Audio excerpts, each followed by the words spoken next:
Adya, who will be joining us as well. 48 is a verbal score. And see what had happened in her case. Everything was stuck.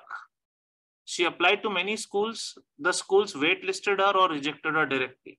The day she got this, she applied, and then overall 760 scholarships started happening. इसमें ध्यान रखना, this is not 80,000 because Forte Fellowship itself is 40,000. Fuqua Impact Scholarship is again 40,000. So she has got a scholarship of 160K if she gets all three. Right now there is nomination, but I very strongly believe this could happen.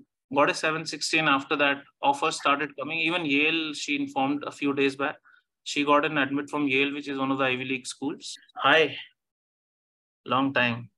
Yes, I'm not able to hear actually you. surprised to be here because I believe my score is pretty modest in front of the other aspirants, and I would have also wanted to get a higher score in quant because I believed I could have done that. But since I've been trying for so long, I think it's worth it to share a little bit about my journey with everyone now. Right. So Adya, obviously we have interacted a lot, and I know about your story and journey in corporate also and other parts also. But just to put things in perspective, can you figure out after getting a better score what wasn't working for you? Because I asked you that also immediately after the score, and you probably couldn't figure that out. Maybe after a space of a month or so, are you able to pinpoint what changed in your approach or study or material that led to such a brilliant score in verbal? First of all, exceptional. And obviously 760 is the 99th percentile, so overall that is the score, and now you're getting scholarships because of that. So could you pinpoint what might have changed? So a couple of things, and this is something that I've shared with a couple of students who've reached out to me separately as well, and you were just talking about it, how we can't have multiple focuses while preparing for the GMAT, because I think at the initial stage of my preparation, because I just started on my corporate journey and I wanted to be the star employee, I wanted to get those promotions under my belt before I go to a school, because I'd be going with relatively less amount of experience. My focus at the back of my head was always my work. Like that was my priority. If I was studying and I'd get an email from work, I'd respond to them first and then continue studying. So in my last attempt, I knew that this is do or die situation. I have to take the GMAT this time and I have to ace it this time. And everything else was second priority. Eating was a second priority. Sleeping was a second priority. I had to ace it this time. So I think that significantly changed the way I approached the exam. And this is not a change in terms of the content. I was still preparing with the same content, and I believe that the content is completely worth it for anybody who's still considering they should go for it blindly, because I still prepared with the same stuff. But what changes is how you approach the exam mentally. Where do you keep it in your priorities? So that is something which actually impacted a lot. And second thing, this time off, all of my mocks I took from the portal. I took 4 or 5. But I took from the portal because I feel whenever we take a mock online, and it can be anywhere, somehow the score is always better than the one that you get on the day of the exam. But on the mock that we take at top 1%, the mocks are significantly more difficult. All the passages are lengthy. So when you ace that level of a mock, then you know for sure that on the day of the exam, if not more than this, I'm at least going to get this level. So those are the two things that I think significantly helped me go from a 710 to 760. And for anybody who thinks that this is not a big jump, let me tell you that I was waitlisted. I got interviewed by all the schools and everybody waitlisted me. And they don't tell it to you directly, what is the reason for your waitlist, but indirectly you know that it's just the score. And the moment my score changed, the schools that still had their waitlist going, they've been calling me with a scholarship. So it does really matter. And for Indian students, no matter what anyone says, it matters a little bit more because we by default get higher scores. So below a 760 or a 770, you shouldn't even think. That's great to hear, Adya, and I'm really sure. Also, tell us about the journey and how I know about this preparation, but you said two things changed for you: one this and the other one. But concepts you've done quite long back as well. But somehow this kind of practice. So, were you demotivated doing the mocks, like the top marks? Just asking because Many people say that they're significantly tougher, the passage. But you said that towards the end, I also remember you saying RC and SC, you performed to the tune of 100% in our mocks also, which is a very rare feat, by the way, and that is evident in your final score of 48. So tell me, I mean, did you also feel that, a little bit of demotivations of sorts at that time? So a lot. And it's not just during the mocks, it's the entire process. So for anybody who's giving the paper the first time, I just request that they take it very seriously the first time and get through with it. Because even though I prepared in the last attempt for 30, 40 days or so, I've been on this exam for the last 2 years or 1.5 years.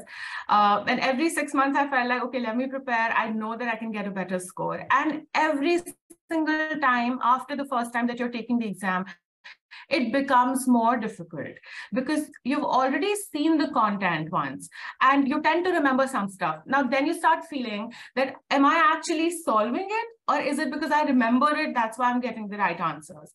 Second, you just feel really demotivated that what is the problem with me that I'm not able to ace it where everyone else is. So if you have not taken even one attempt, please give it your all in the first attempt so that you don't have to take it twice. It is not worth it to just take the exam again and again. It keeps becoming more difficult. Personally, I was really demotivated initially. Also, my family also asked me to leave the exam. They said, you already have a good admit. Why don't you go for it?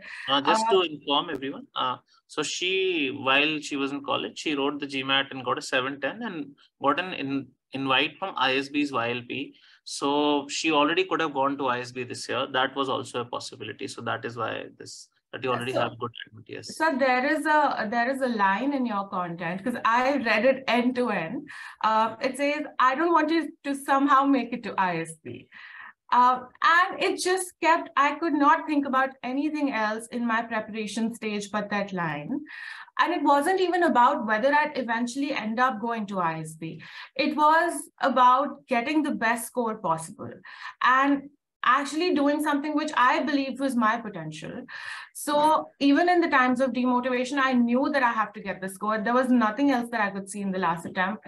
And I think that's what's really helped me get the score. And once you get the score, I'm telling everyone that it's very rosy. Everyone will be asking you questions, but it is that journey is your individual journey. And if you reach out to a lot of people during your preparation stage, you'd be lost.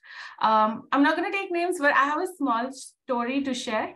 There was one person who was preparing 2 years ago with me. They asked me on LinkedIn, do you want to join a preparation study group? We all prepare together. We're all at different levels of preparation. I told them at that time that I think I'd rather do individual preparation. And a couple of days ago, when I wrote my GMAT, he reached out to me again. He said, oh, our group is still going on. How did you prepare? So my opinion is that even after listening to, let's say, me or a couple more people, at the end of this day, just realize that this journey is your own. Somebody else's score or somebody else's preparation is only going to help you for so much. After that, you have to sit down and do the hard work on your own. And until you put that in, you're not going to get that score. Yeah, so 2 lessons here. Let me just summarize. One, trust me, motivating yourself the second time to even study or pick up your books is really, really hard. When you fail once, you genuinely have a big battle. And that is what she said. Another thing, GMAT preparation, as I've been saying always, is a solo journey. You have to really do the work. Everyone will post some question of the day on a particular portal or website or group. People will be answering. One more thing, will people with a 770, 780 score who are in a position to guide you, will they be there in that group? Obviously not. So you're listening to people who have not even scored, and there is no point, frankly. So that's another thing.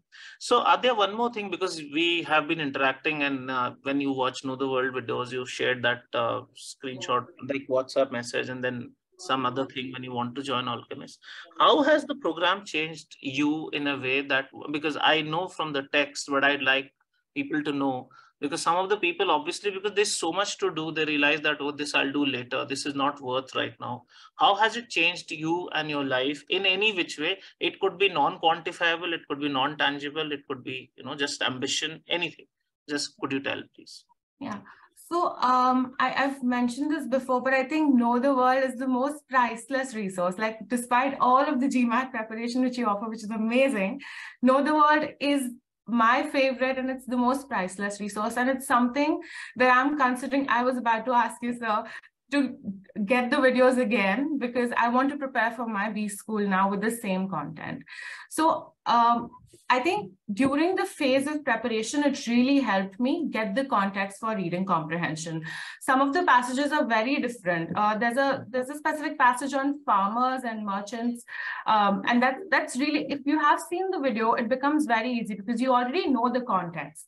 So during the time of preparation, it helped me with that. It gave me the context about the material that I was going to come across in the reading comprehension. But even after that, even right now, I think that, so when you have done your GMAT and you're about to go for the B school, you realize that companies start recruiting from the school in the second month itself. So you need that content handy to be able to speak to the interviewers with some amount of context about US, some amount of context in the world, especially if you're aiming for a job in consulting. This is the basic expectation. So that content is a priceless resource, and it's fun to go through it. So I've personally seen those videos so many times. I think you should definitely not take it for granted and just learn everything that sir is teaching in that content by heart. But apart from the videos also, sir, there was this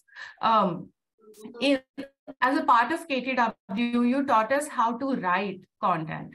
And I've been using that approach of writing in work. And I think it has really helped me make strides in terms of the way I'm dealing with the clients, in terms of the way the client's been responding to how I approach them. So that has significantly helped me in my personal career. And I think it will continue to do so even after my B school. So that is one resource which is going to be there for you for your life. So don't take it for granted.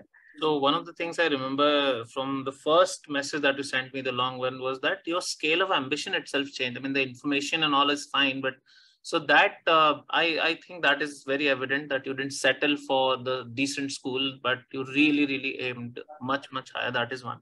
Second, you also shared how it impacted you at work in some way, that you were really having a toxic kind of work culture and things were not happening, and then things turned around. So is there something to really share that was valuable? I mean, I don't want it shared just because something happened, but if there is a lesson there or something, if you could just share that also. So you did share it once, so. So definitely, I think it has helped me out in the way of structuring the content-wise. But Know the World overall, I think it does shift the way you start thinking, because you start thinking on a bigger level instead of looking at one piece at a time, how different things work together. So I think that is something that I'd want to add right now, but Right. Fabulous. So Adya, all the very best. Thanks for joining in. And I believe 2 or 3 things that I'd been talking about for the last hour or so, you were not there, but you still have echoed the same sentiment. So really, this must be a great reinforcement. Thank you and all the very best. Keep in touch. And I think, okay, you were also willing to write a book. I forgot. So where are we with that? Probably. So I'm still writing it, and I have taken a lot of hints from the neuromarketing session that you did in your course. So hopefully it'll be there sometime in the next year, and I will definitely share it with you. Right. All right, Adya. Thanks a lot for joining in. Bye-bye. Thank you.